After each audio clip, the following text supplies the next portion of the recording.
नए समाज कल्याण मंत्री के पद पर शपथ लेने के बाद का ये एक्शन। हेलो एवरीवन, आज के इस वीडियो में हम लोग जानने वाले हैं कि हमारे बिहार में जो समाज कल्याण मंत्री मदन सहनी थे, अब वो पूर्व के मंत्री हो चुके हैं और जो वर्तमान में श्रवण कुमार जो है कि समाज कल्याण मंत्री हुए हैं, उनके द्वारा जो है कि एक्शन पे एक्शन लेने का काम शुरू कर दिया गया है।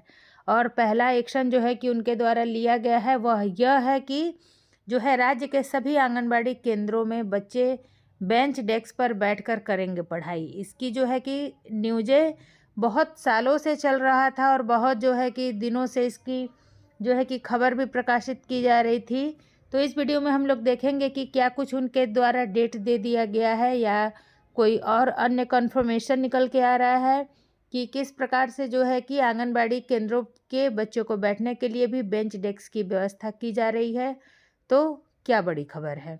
चलिए हम लोग आगे बढ़ते हैं, लेकिन आप लोगों से ये रिक्वेस्ट है, यदि आप लोगों को मेरे द्वारा लाई जा रही आंगनबाड़ी से जुड़ी हर एक जानकारी पसंद आती है तो एक लाइक ज़रूर कर दिया करें और अपना वीडियो पूरा देखने के बाद से उसे अन्य आंगनबाड़ी के व्हाट्सएप ग्रुप में भी ज़रूर शेयर कर दिया करिए, ताकि आपकी और भी जितनी भी दोस्त हैं, आपके आंगनबाड़ी जितने भी ग्रुप्स हैं, सभी बहनों को आंगनबाड़ी से जुड़ी लेटेस्ट जानकारियाँ मिलती रहे, लेटेस्ट जानकारियों से वो रूबरू होती रहे। आज के इस वीडियो में दो महत्वपूर्ण जानकारी मिलने वाली है, तो सबसे पहले हम लोग पहली जानकारी देख लेते हैं और इसका विश्लेषण कर लेते हैं कि क्या कुछ नया है। आइए, समाज कल्याण विभाग ने तैयार किया प्रस्ताव, कैबिनेट भेजने की तैयारी। संवाददाता पटना। बिहार में पहली बार आंगनबाड़ी केंद्रों में बच्चे भी बेंच डेस्क पर बैठकर पढ़ाई करेंगे। समाज कल्याण विभाग ने बेंच डेस्क के संबंध में सभी जिलों से रिपोर्ट मांगी थी। अब रिपोर्ट तैयार हो गई है। विभाग ने इस संबंध में प्रस्ताव तैयार कर दिया है। कैबिनेट की मंजूरी के बाद नए वित्तीय वर्ष 2024-25 में यह योजना शुरू हो जाएगी। आंगनबाड़ी केंद्रों पर बच्चे आगामी अप्रैल-मई से बेंच डेस्क पर बैठकर पढ़ाई करेंगे। ध्यान दीजिएगा, आगामी यानी कि जो है कि 24-25 से यह बात कही जा रही है।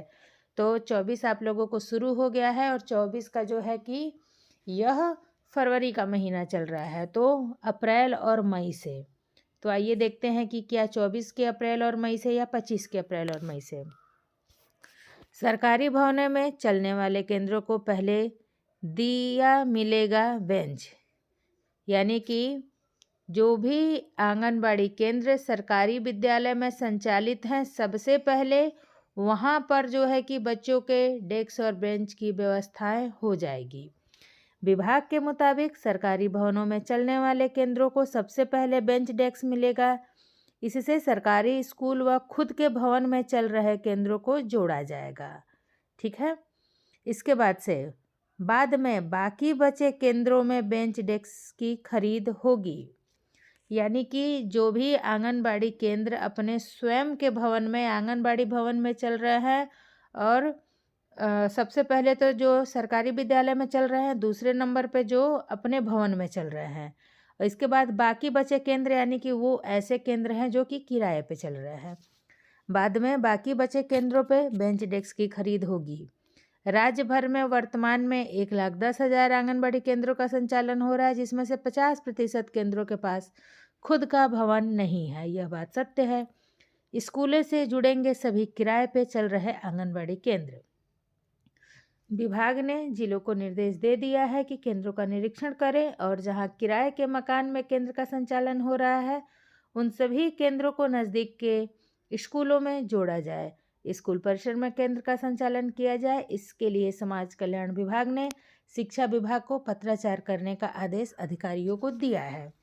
यानी कि जो आंगनबाड़ी केंद्र अभी तक विद्यालय में नहीं गए हैं, मैं आप लोगों को बताऊं कि बहुत जगहों पर ऐसा देखने में आ रहा है और सुनने में भी आ रहा है। मुझसे बहुत सारी जो है कि सहायिका बहनें, सेविका बहनें भी कॉल करके बताती हैं कि कुछ लोग जो है कि ज़बरदस्ती स्कूल में जगह होने के बावजूद भी हेडमास्टर से जाके लिखवा ले रहे हैं कि आप हमें लिख करके दे दीजिए कि आपके विद्यालय में जगह नहीं है।